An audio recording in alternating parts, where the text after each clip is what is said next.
While we're waiting for everyone to join, is audio coming through? I don't see my audio responding.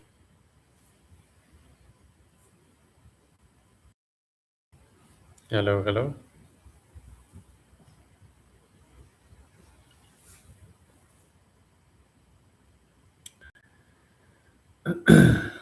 In the chat, please let me know if audio is coming through.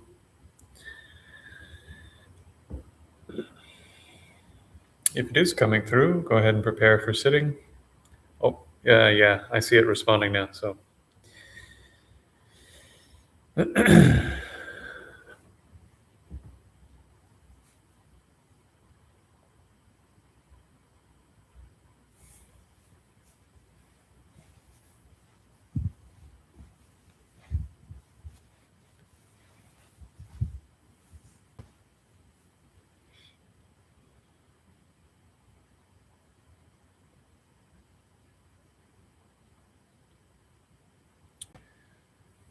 so during the break, someone raised this comment question.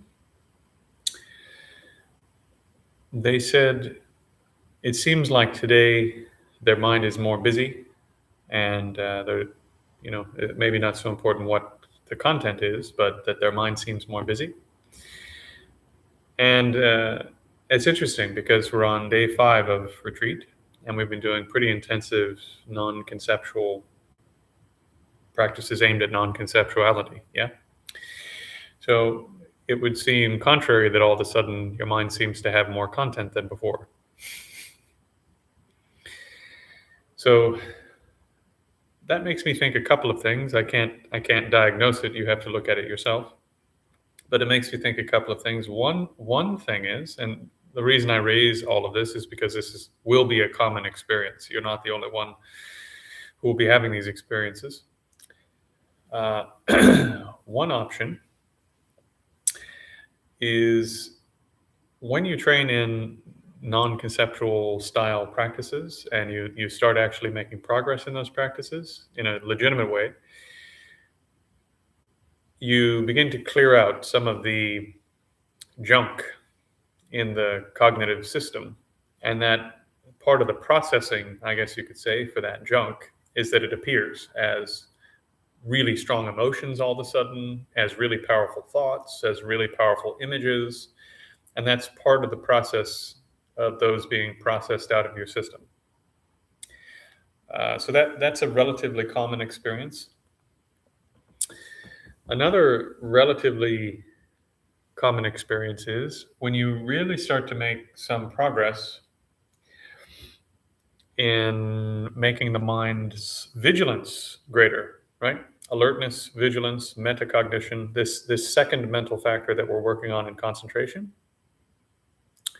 Just to very briefly review, we have mindfulness or recollection on one side, and that's the thing that's remembering I'm supposed to be staying on my breath.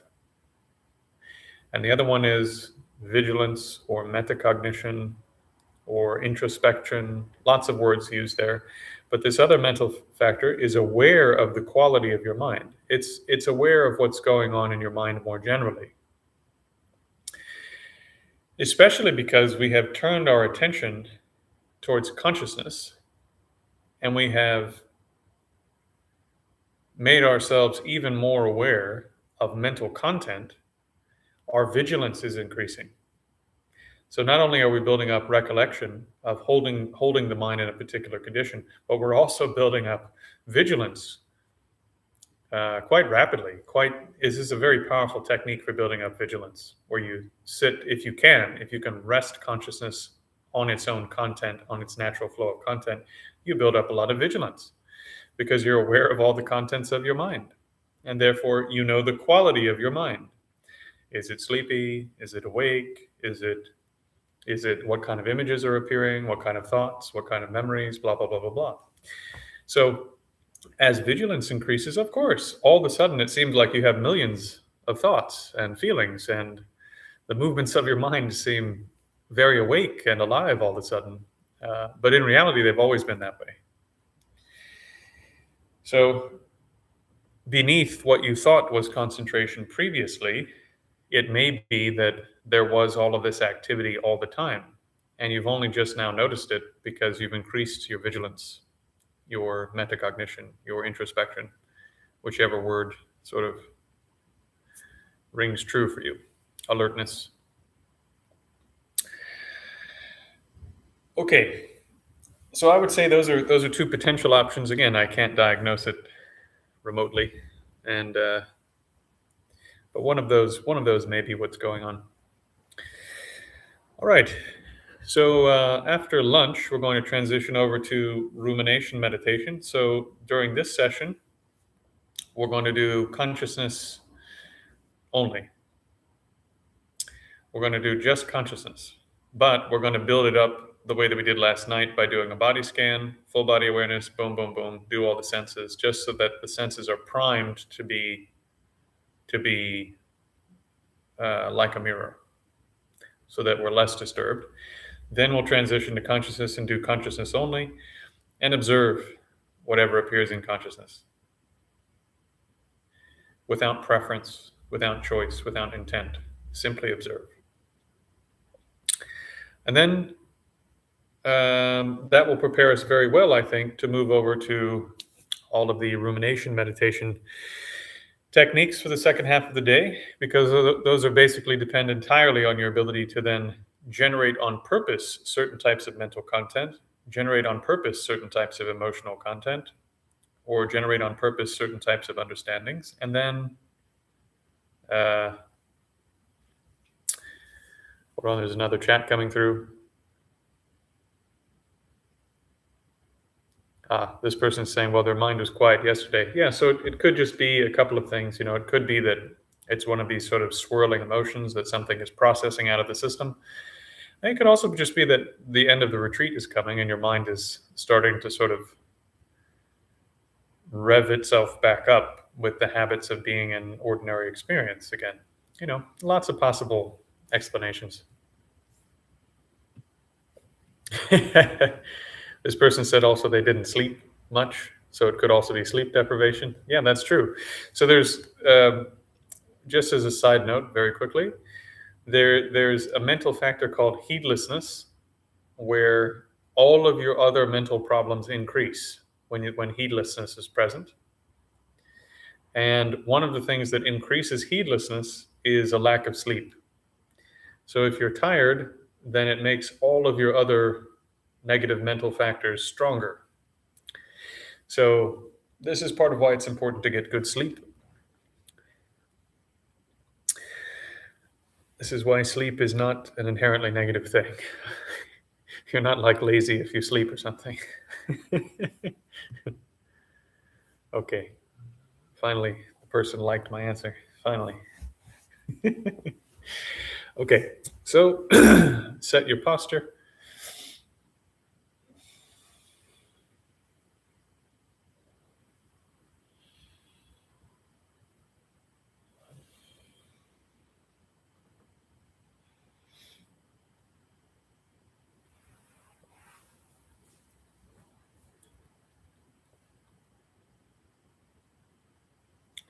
Put the mind into the feet, calves,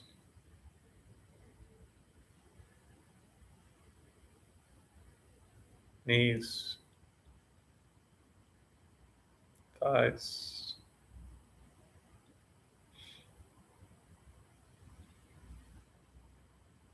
hip joint,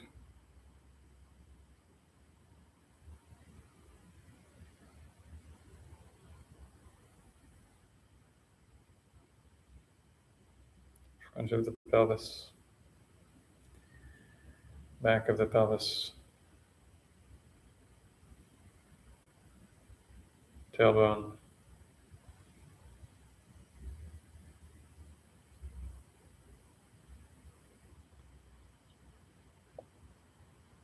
anus, perineum,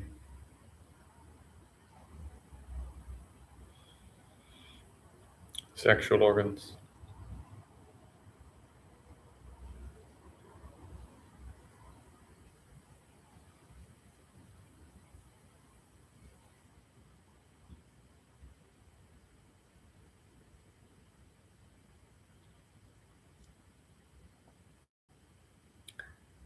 Move up to the waist belt, the waist in the front.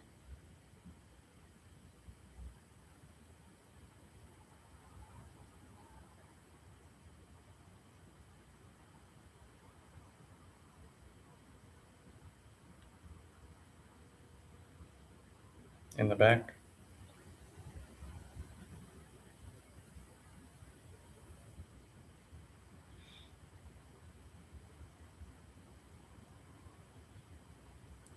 The diaphragm area in the front.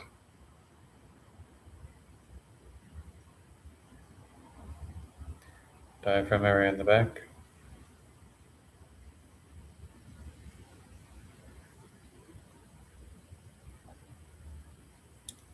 Chest in the front.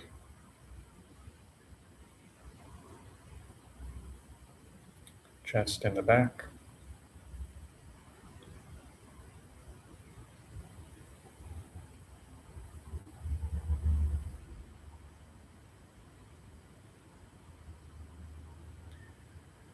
Left shoulder on the top. Front. Side. Back. Underneath. Bicep. Elbow. Forearm. Palm and back of hand. Thumb. Pointer. Ring.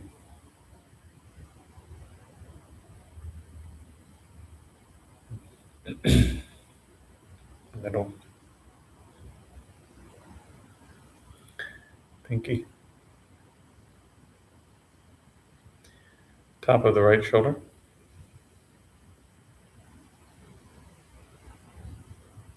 Front. Side. Back. Underneath. Bicep. Elbow.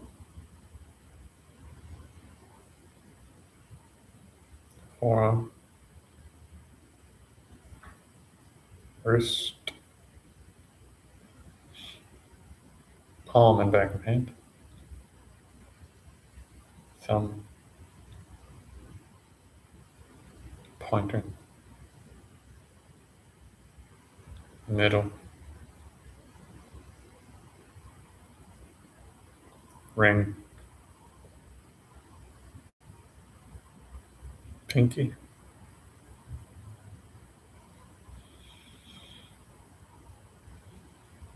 First third of the neck.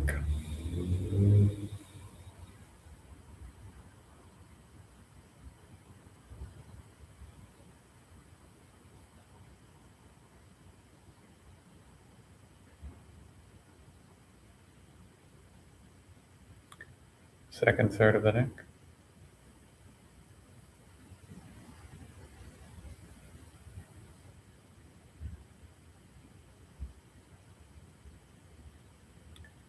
Upper part of the neck.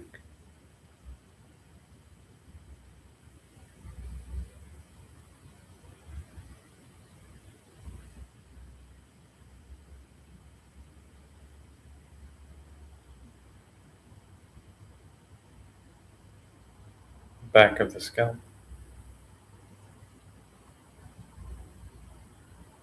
Left side of the scalp. Right side of the scalp. Left ear outside. Left ear inside.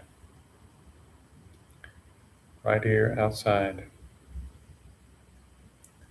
Right ear inside. Forehead.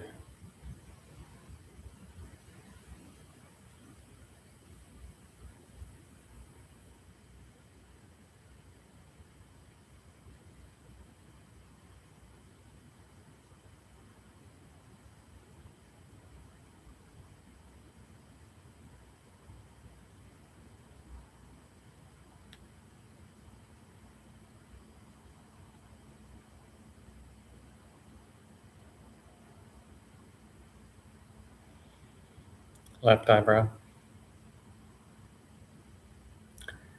Right eyebrow. Left eye.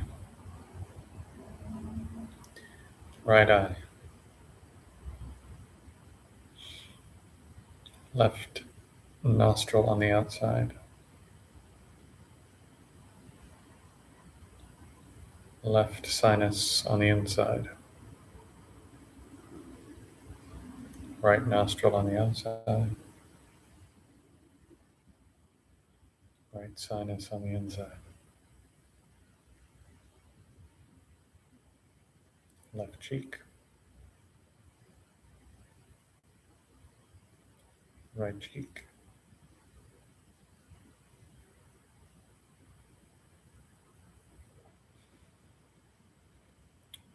Upper lip.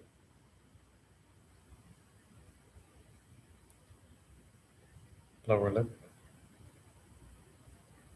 Chin, I mean.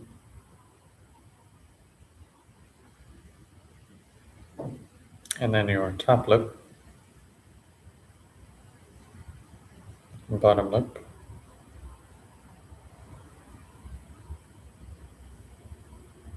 The skin on the inside of your mouth.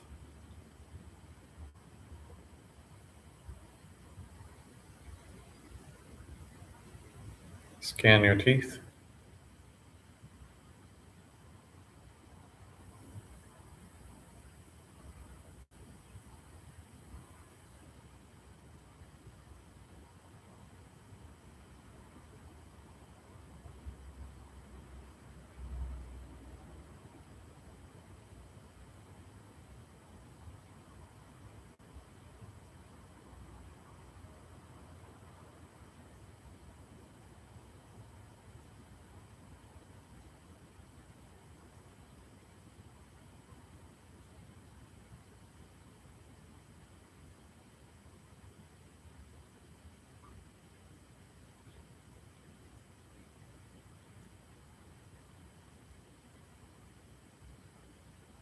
Roof of your mouth.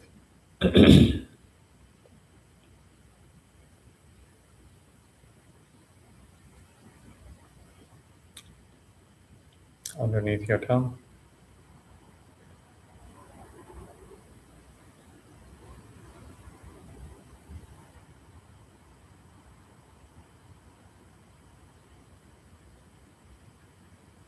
And your tongue.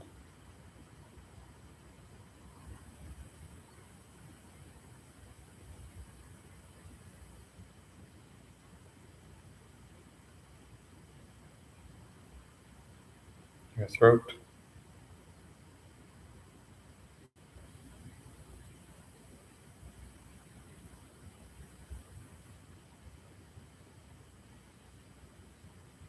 Move to the scalp on the top of your head.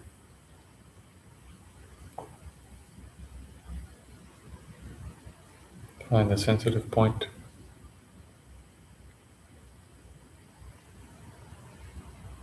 Stretch down to both hands, fingertips, nail beds. Stretch down to both feet, heels, toe tips, nail beds.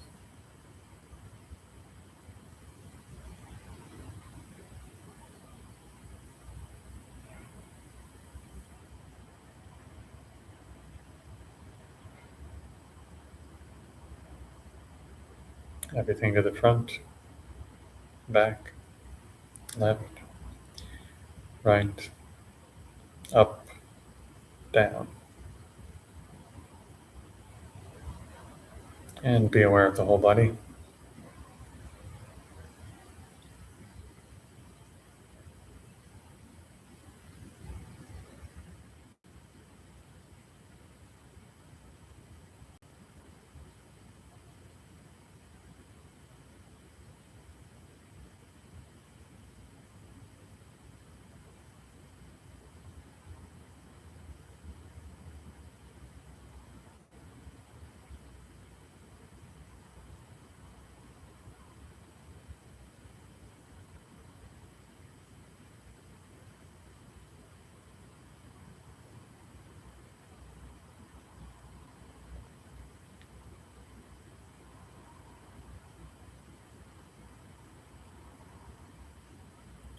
Without losing the body, open the eyes slowly.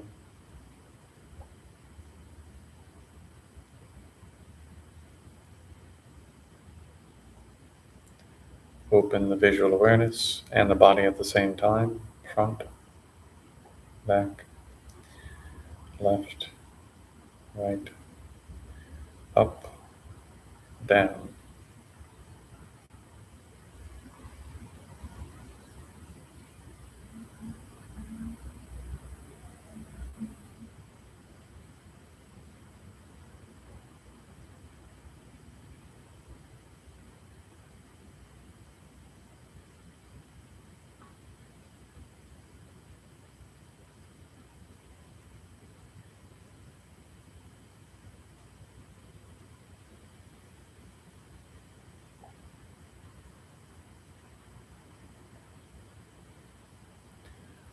Open the auditory awareness.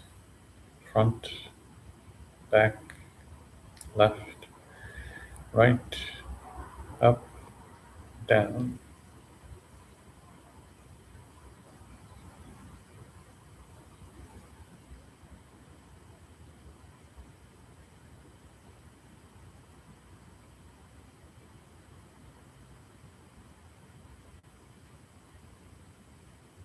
Holding 3 types of awareness now. Open the olfactory or smell awareness. Everything that's close. And then front, back, left, right, up, and down.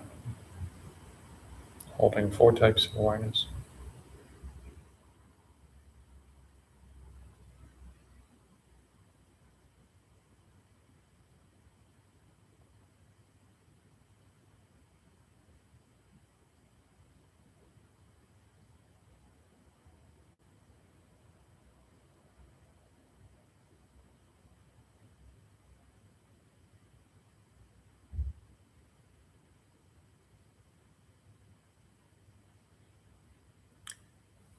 Without losing those, put the mind into the center of taste awareness.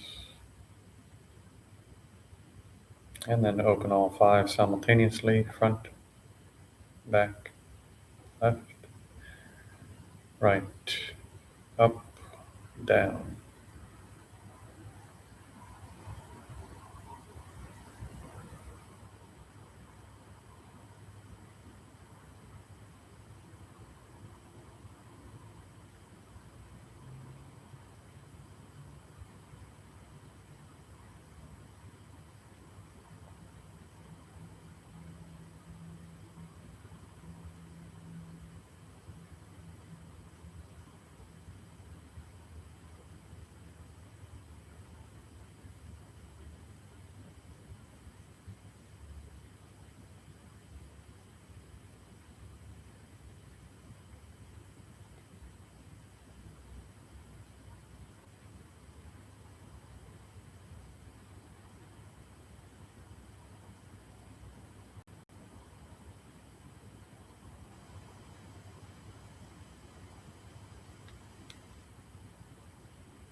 Without losing those 5, take part of your bandwidth of awareness and become aware of the flow of internal thoughts, images, memories, etc.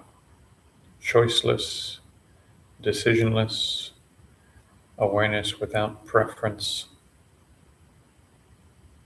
like a mirror.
Now withdraw your mind from the five senses as best you can. And focus purely on mental consciousness only. Choiceless, intentionless, mirror-like awareness that is not making any decisions, is not following any course of action. It is simply and only observing what occurs in the mental field of awareness. Ignore everything that occurs in the five external sense fields to the best of your ability.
Very gently bring your awareness back to the body.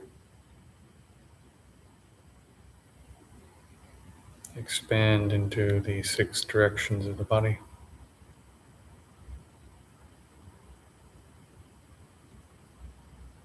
Gently open the eyes. Expand in the 6 directions of the eyes. Open the ears, 6 directions of the ears.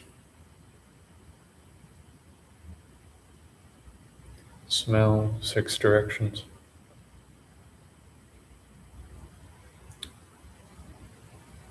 Taste, 6 directions. All 5 external senses, front, back, left, right, up, down.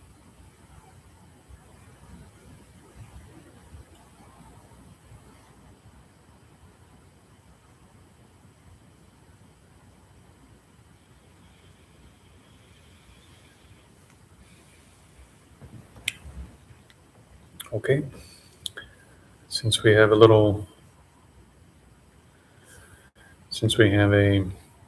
fairly substantial break from now until 3 o'clock, I believe, 3 or 3:30, I'm happy to take any questions if there are questions. Otherwise,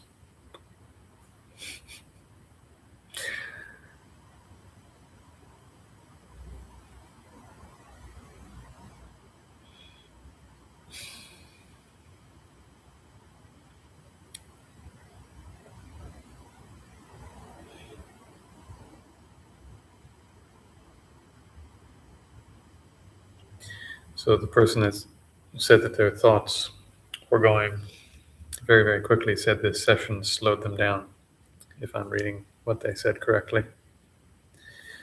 It doesn't surprise me.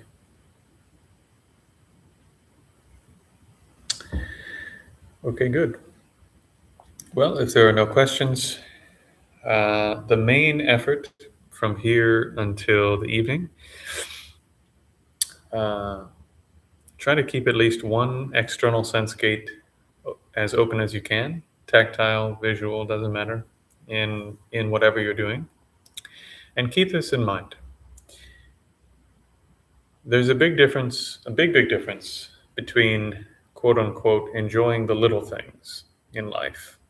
For example, really enjoying the taste of a good crumpet, or the perfect cup of coffee, or the perfect little piece of chocolate, or the best sort of sexual experience. These, whatever, the smell of a flower, a sunset. There's a big difference, big, between being able to focus all of your attention in on an object of attraction, i.e., an object whose beauty or attractiveness or desirability you're exaggerating,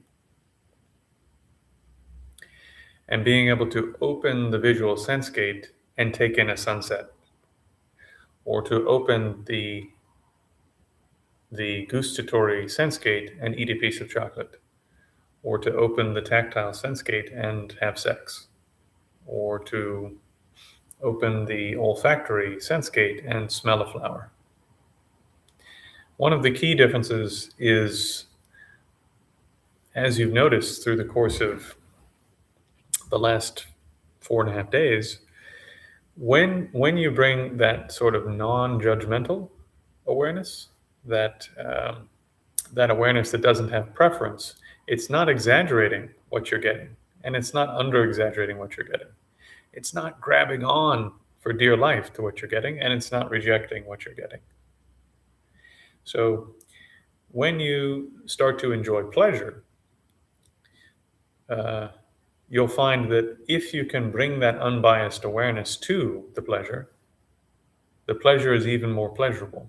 But part of what makes it more pleasurable is that you're not exaggerating it, and you're not exaggerating what that pleasure can do for you. So there's no rejection of the pleasure, and there's no grasping after the pleasure. There's no rejecting of pain that is necessary or unavoidable, and there's no grabbing onto extra pain for no reason. So you don't avoid going to the gym as you get older or whatever, just simply because it's painful. If you need your body to be more functional, and the only way to do that is to get it into shape. Or you don't avoid the diet foods because they don't taste like cake, right? And at the same time, when you eat the cake, you don't exaggerate what that pleasure can do. So this is really critical. This is a really, really critical point. And hopefully, up to this point, having done all of the opening of the senses that you've done, this point will really land for you. That this quality called renunciation in Buddhism, in particular as a layperson, and in particular as a person who's not going to be living in retreat most of their life, this factor of renunciation doesn't mean avoiding all pleasure. And it also doesn't mean sort of becoming a meditator during your life doesn't mean chasing all the normal pleasures you would and single-pointedly focusing on them when you experience them with exaggerated, sort of an exaggerated sense of what those pleasures can do. So instead, what it means is that you continually bring your mind back to a state of unbiased awareness with whichever sense you're using to experience the world. And then you're becoming more like Fudo Myo. You're becoming more like a Kala, where there's always this unmoving, unbiased sword of awareness that cuts through attachment and aversion and ignorance. It doesn't matter if pleasure appears. It doesn't matter if pain appears. And if you can do it in your pleasurable moments, then there's some chance that when you're on your deathbed, when you have a horrific accident on a bicycle or in a car or whatever, there's some chance that you'll be able to generate these minds then when it really counts. So I think I'll leave it there. One more question I think came through.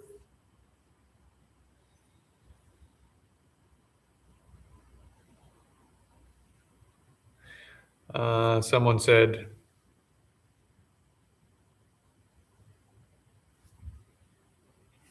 that they got a particular chant that they were doing on retreat stuck in their head during the retreat, and they couldn't get it out.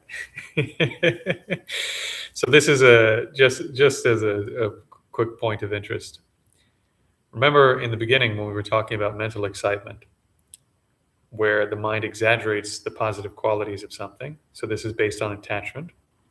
And then when you're trying to, even if what you were doing was virtuous, so you were doing some type of repetitive prayer, for example, that it is virtuous, it's good karma, it's transforming your mind. But then when you turn the mind away from that and you're trying to engage in some other kind of virtue, and the mind keeps pulling you back to this other thing, even though it's a good thing, the mind is because the mind is attached to it and is exaggerating the benefits of that activity and wants to go back to the pleasure or benefit or whatever it was getting from that activity rather than doing the task you set it to do now.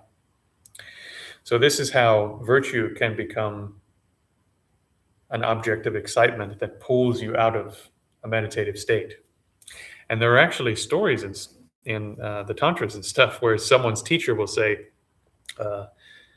okay, now that you've done 100 million recitations of the deity's mantra, you have to vow to never do the mantra again.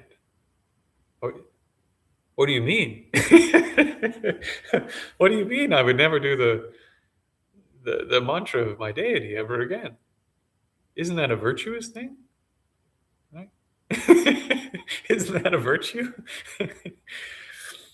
So, it gets quite interesting when you get to the more advanced levels of practice. Sometimes things that seem totally contrary, your teachers, if they know what's good for you through clairvoyance and so forth, or through careful observation, then they give you these practices that seem totally out of left field, but because they're trying to help you cut attachment. The person in the chat thought that was funny. If you because again, it's like a kala, right?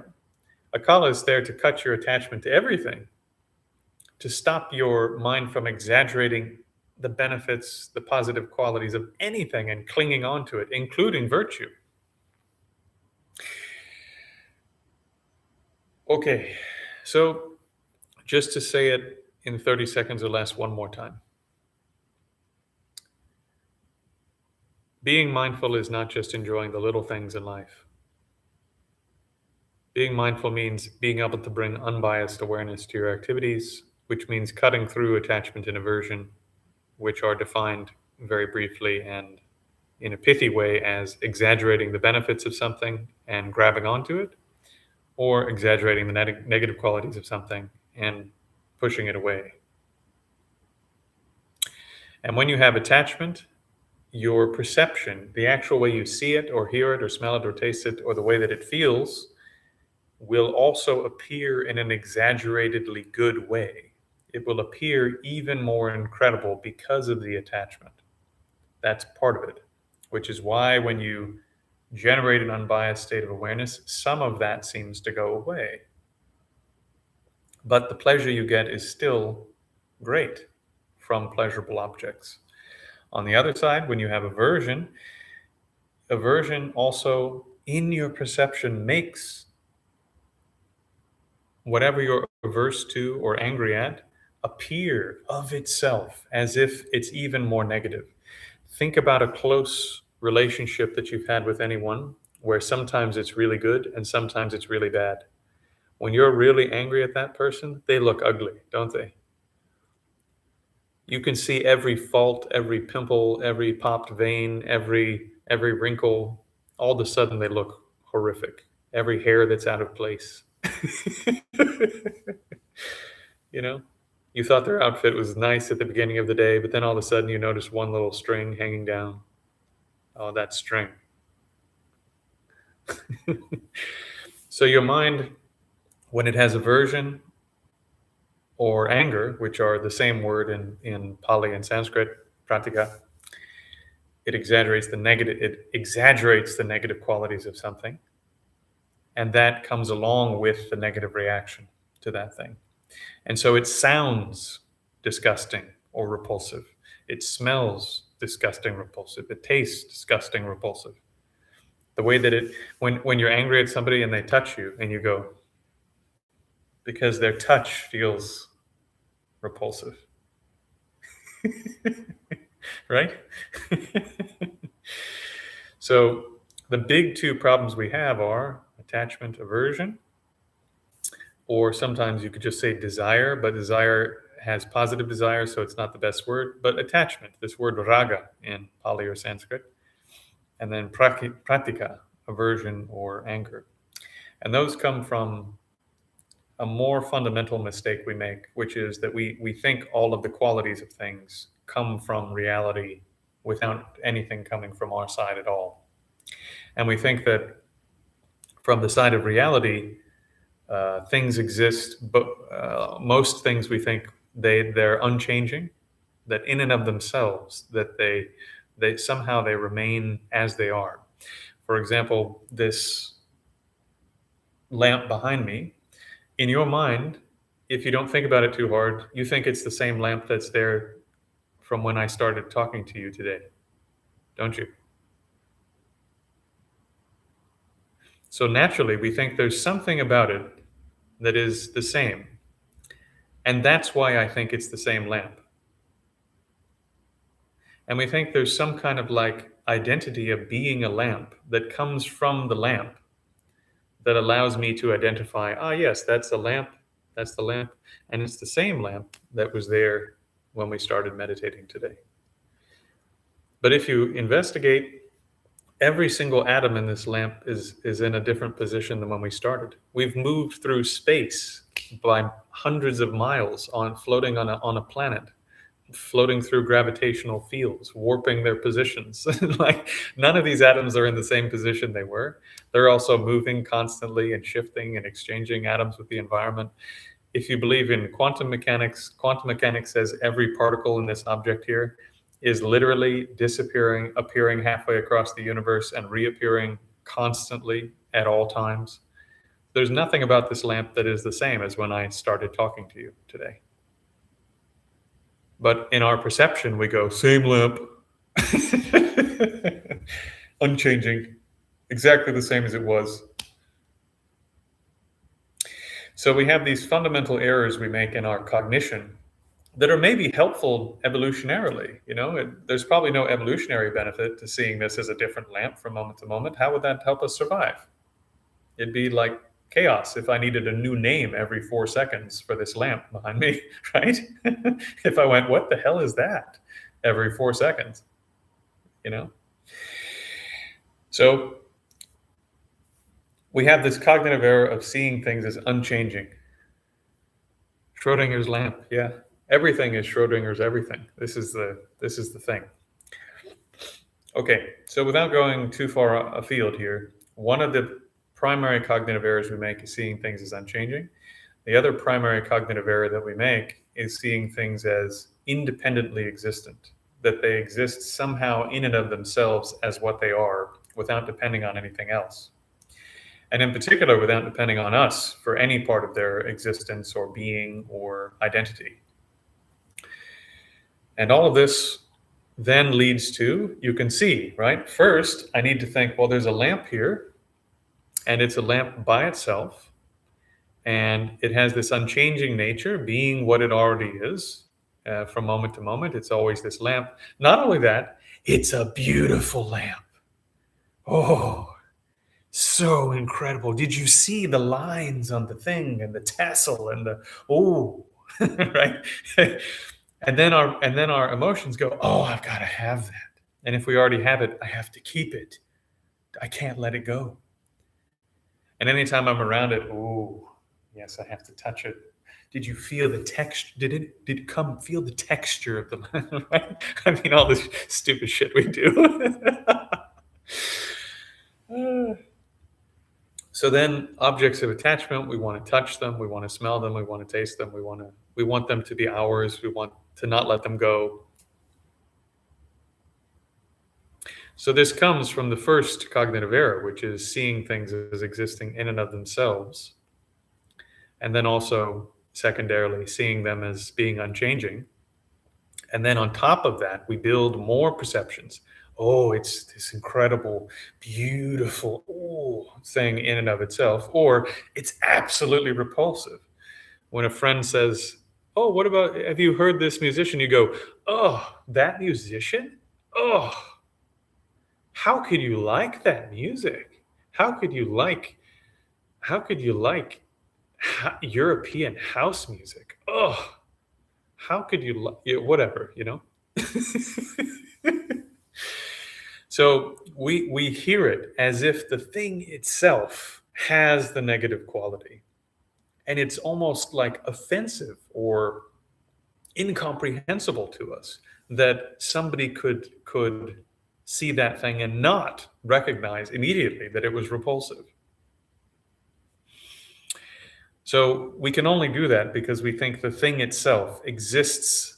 It already exists as what it is, and it has an identity of being a certain thing. And then on top of that, we put in addition to being European house music in and of itself, it's repulsive. I don't know if you noticed.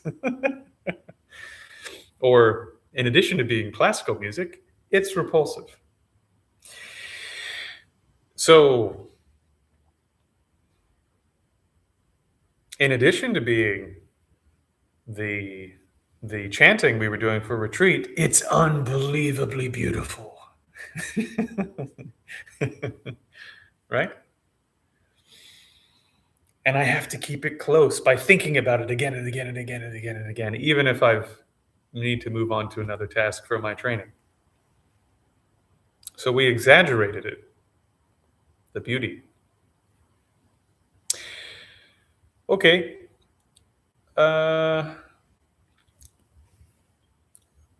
So once again, Akala, Fudomyo, cutting through our attachment, aversion, and ignorance, because when we generate some non-conceptuality, some semblance of non-conceptuality with the eyes, the ears, the nose, the tongue, and the body and consciousness itself, in that case, attachment and aversion and ignorance also are cut dramatically. Dramatically. Yeah. He's black in color or dark blue in color because he's like space. Your mind is like space. He carries the sword because he's cutting attachment, ignorance, and aversion. He's carrying a lasso because not immediately, but with just a little bit of work, once you've experienced that the mind can be like that, and this is what it's like fundamentally, compassion, love, the desire to benefit others comes up, to be of benefit to other beings. And that's the lasso, which is going to help other people bind up their delusions and overcome them. So in one hand, he's cutting, and in the other, he's ready to bind up problems for others.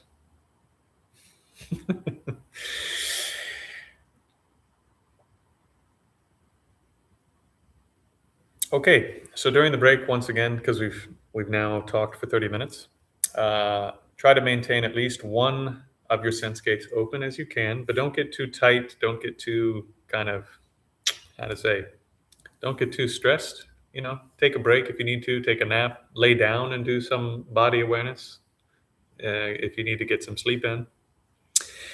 And then we'll pick it up with rumination meditation in session number 6, which will begin at 3 o'clock, if I'm not mistaken. Just double check. That's right, 3 o'clock. Okay. I'll put notes for rumination meditation in the 3 o'clock link and see you there.